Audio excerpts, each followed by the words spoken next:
She had worked with him for years, sat across from him in meetings, laughed with him in hallways. Trusted the rhythm of a relationship that had been built over decades of shared work, shared mornings, shared headlines. And then one day, the news broke. Everything that relationship meant, every memory attached to it had to be looked at again, through a completely different lens. When Michael Feldman was arrested, it didn't just shake the people who knew him professionally. It sent a quiet tremor through the kind of inner circle that rarely gets shaken. The kind of world where reputations are carefully constructed, where proximity to trust is everything, and where the people involved rarely say anything out loud that they haven't already calculated 10 times over. But Savannah Guthrie didn't have to say much. Her reaction, the pause, the restraint, the careful weight of someone choosing words the way a surgeon chooses instruments, said more than any prepared statement ever could. Because sometimes the most revealing moment isn't what someone says. It's the silence just before it. It's the eyes that stay still when the rest of the face is trying to move on. It's the breath a person takes when they realize that the ground they were standing on was never as solid as they believed. This is not just a story about an arrest. This is a story about what happens to the people left standing when someone they trusted steps into the dark. There is a particular kind of trust that forms in television newsrooms. It isn't casual. It isn't built over a single conversation or a single season. It is layered, grown across early mornings and late edits, across on-air disasters narrowly avoided and quiet victories that never make it to the credits. It is the trust of people who have seen each other at their most exhausted, their most professional, and sometimes their most human. Michael Feldman was not a name that most television viewers would have recognized on the street. That was part of what made him so powerful. He operated in the space behind the camera, in the infrastructure of influence that shapes what millions of people see every morning before they leave for work. As a longtime political consultant and senior figure connected to the world of NBC and the Today Show, Feldman was the kind of person whose fingerprints were on decisions the public never fully sees being made. He had a reputation, thoughtful, measured, well-connected in the kinds of circles where connection is currency. His career had placed him at the intersection of media and politics, at a time when that intersection was more consequential than perhaps any other moment in modern American life. He knew the players. He understood the rooms. He was, by most accounts, someone who had spent years earning the kind of credibility that takes decades to build and even longer to undo. Savannah Guthrie had known him across a stretch of time that encompassed some of the most significant chapters of her own career. Their relationship was rooted in the particular closeness that forms when two people move through the same world long enough, not just colleagues in a formal sense, something more layered than that. A bond forged in the overlap of professional life and personal familiarity, the kind that makes news from the outside world feel, suddenly, like news from inside your own house. When allegations surfaced, and then when an arrest followed, the first question wasn't legal. It wasn't procedural. The first question, the human question, was simply, what does this do to the people who believed in him? That question has no easy answer. It rarely does. But in the days that followed, watching the way certain people responded, and the way others conspicuously chose not to, you began to understand that this story was never just about one man's choices. It was about the ecosystem around those choices, about the culture that allowed certain patterns to go unquestioned, about the quiet cost paid by people who were never part of the decision, but were never shielded from the fallout either. To understand the weight of what happened, you first have to understand what the world looked like before it happened. The Today Show is not simply a morning television program. It is, in many ways, a cultural institution. For generations of American viewers, it has been a consistent presence, a voice at the breakfast table. A familiar rhythm that anchors the beginning of the day before the rest of the world demands anything of you. The people who appear on that screen carry a particular kind of intimacy with the public. They are trusted in the way that family is trusted. Not because viewers know them personally, but because they have been invited into living rooms, kitchens, and quiet early mornings in a way that few other public figures ever achieve. Savannah Guthrie rose through that world with a combination of legal expertise, journalistic instinct, and an on-screen presence that felt genuinely human rather than performed. She had covered presidential elections, interviewed world leaders, navigated the sharp edges of breaking news without losing the warmth that made her approachable. Her career represented years of careful, deliberate work, of being taken seriously in a field that has not always made that easy. of earning a seat at a table that once would have been much harder to reach. The people around her, producers, advisors, consultants, longtime colleagues, were part of a world she had inhabited long enough to trust without second guessing. Michael Feldman was one of those figures. His political background, his connections, his experience operating at the intersection of media and influence, all of it placed him within a circle that felt from the outside like a model of how credibility is supposed to work. Controlled, careful, built on years of earned reputation, that sense of stability matters, not because it makes what came later more dramatic, but because it makes it more honest. The distance between who we believe someone to be and who they actually are, that distance is never visible while we're standing inside it. It only becomes visible in retrospect, and usually only because something forces us to look. What investigators would later allege forced everyone in that world to look, whether they wanted to or not. According to reports, the allegations against Michael Feldman did not emerge from a single dramatic moment. They surfaced the way many such revelations do, through accumulation, through the gradual convergence of information from multiple directions, through sources who had finally decided that the cost of staying quiet had exceeded the cost of speaking. Investigators have stated that the charges brought against Feldman were serious. The specifics, as reported, pointed toward conduct that, if proven, would represent a fundamental betrayal of the trust placed in someone operating within positions of cultural and political proximity. For those outside the inner circle, the arrest itself was the first moment the story became visible. But for those inside, those who moved in the same spaces, who had shared years of professional proximity, questions had likely been forming longer than the public would ever know. The kind of questions that people in tightly connected worlds often learn to suppress, because the cost of asking them out loud feels too high. Because the alternative, that someone you trusted was hiding something, is easier to rationalize away than it is to sit with. That is one of the quieter tragedies in stories like this one. Not just what was done or allegedly done, but how long the edges of it can exist inside a world before the center is finally confronted. How many small moments of discomfort get reinterpreted as misunderstandings? How many signals get smoothed over because the truth they're pointing toward is too disorienting to accept? When the news finally broke publicly, the reaction from Guthrie, someone whose professional life had been shaped in part by proximity to Feldman, was being watched closely. Not because people expected her to perform, but because, in the absence of a formal statement, people read meaning into every observable detail. The composure, the restraint.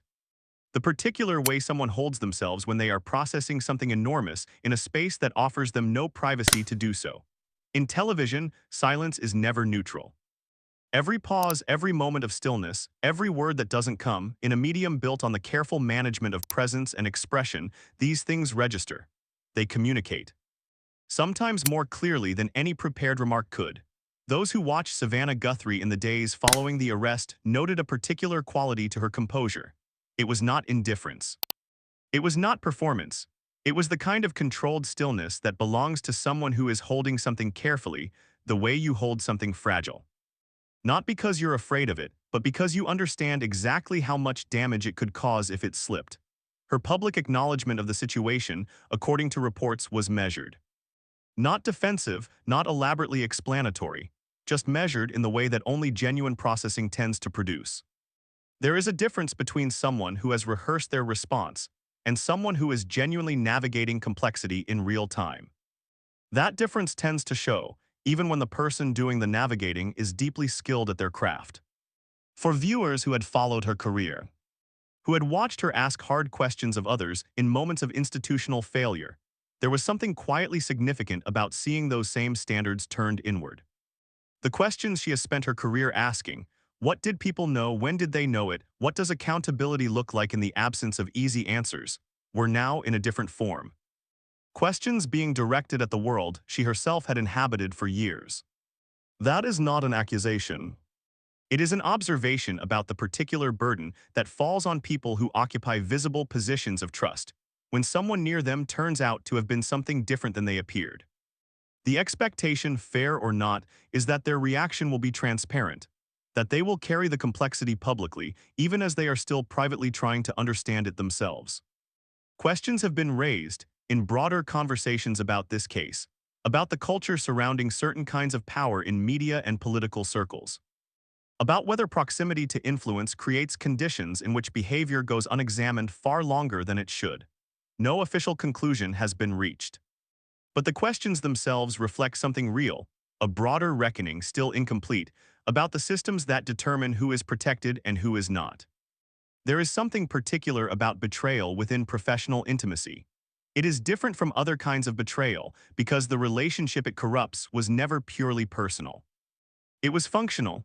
It was built on the shared project of something larger than two people. A show, a brand, a set of values that both parties had publicly committed to upholding. And when that kind of relationship fractures, the damage doesn't stay contained to the two people directly involved. It radiates. It causes everyone nearby to quietly re-examine everything they thought they understood about the environment they had all been working within together. It makes the familiar feel suddenly uncertain. Like walking into a room you've been in 100 times and noticing, for the first time, that the floor is slightly uneven. For Savannah Guthrie, according to those who have followed her public career and public statements, the complexity of this moment was compounded by what she represents to her audience. She is not just a journalist, she is, for a significant portion of American viewers, a symbol of reliability, of being straight with people, of asking the questions that matter, even when the answers make everyone uncomfortable. That symbolic weight doesn't disappear when the story gets personal. In some ways, it becomes heavier. The question of what she knew, what she felt, and how she processed the collision between professional loyalty and moral clarity, those questions have not been fully answered. That is perhaps exactly as it should be. Some things are not resolved in press statements or on-air moments. Some things live in the quiet space between what someone knew and when they finally allowed themselves to understand it. Investigators have continued to develop the case against Feldman, and no final legal determination had been reached at the time this story was being examined. What remains clear is that the arrest marked a line, a before and after, for the world he inhabited and the people who inhabited it alongside him. There is a kind of reckoning that doesn't come with clarity. It arrives with questions that circle without resolving, with the slow, difficult work of separating what was real from what was constructed, what was genuine from what was carefully managed. For the people in Michael Feldman's orbit, that reckoning had no simple shape and no convenient timeline. Proximity to someone implicated in serious allegations does not make the people nearby complicit. But it does make them witnesses to their own assumptions, to the gaps in what they noticed, to the invisible architecture of a relationship they believed they understood. That is its own particular weight, not guilt, but the quiet, unsettling labor of honest retrospection. What does it mean to have trusted someone whose conduct, according to investigators, may have violated the very principles of trust? What does it mean to have worked alongside, advocated for, or simply existed near someone who, beneath the professional surface, may have been living something entirely different? These questions don't arrive with clean answers.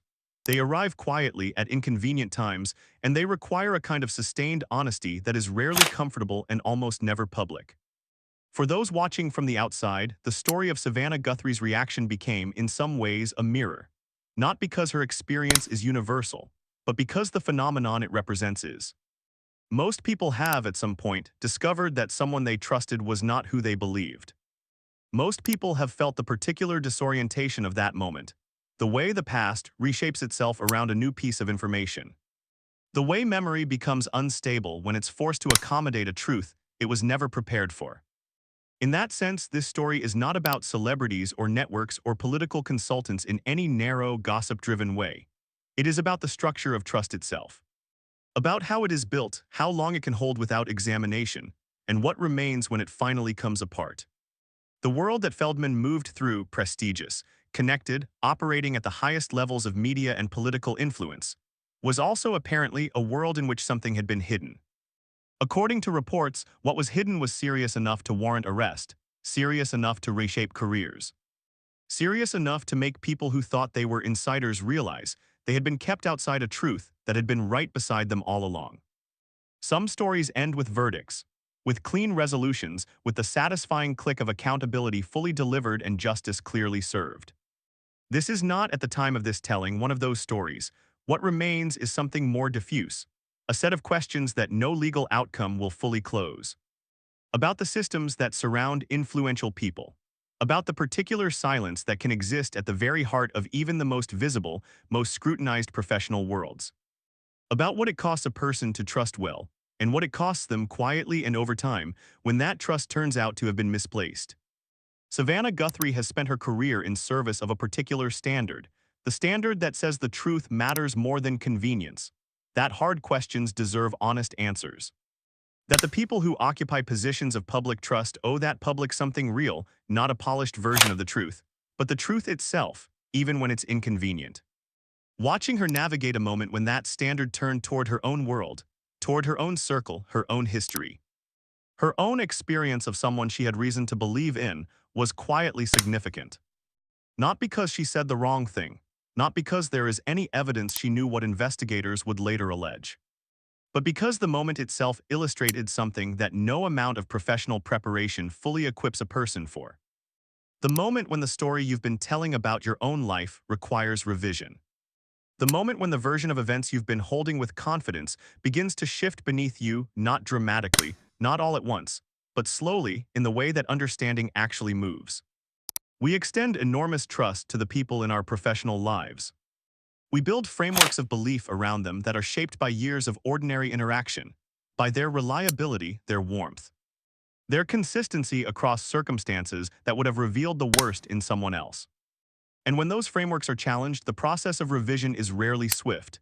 It is slow, it is quiet, it happens in private in ways that rarely translate cleanly to public expression. It happens in the space between what we say and what we actually feel.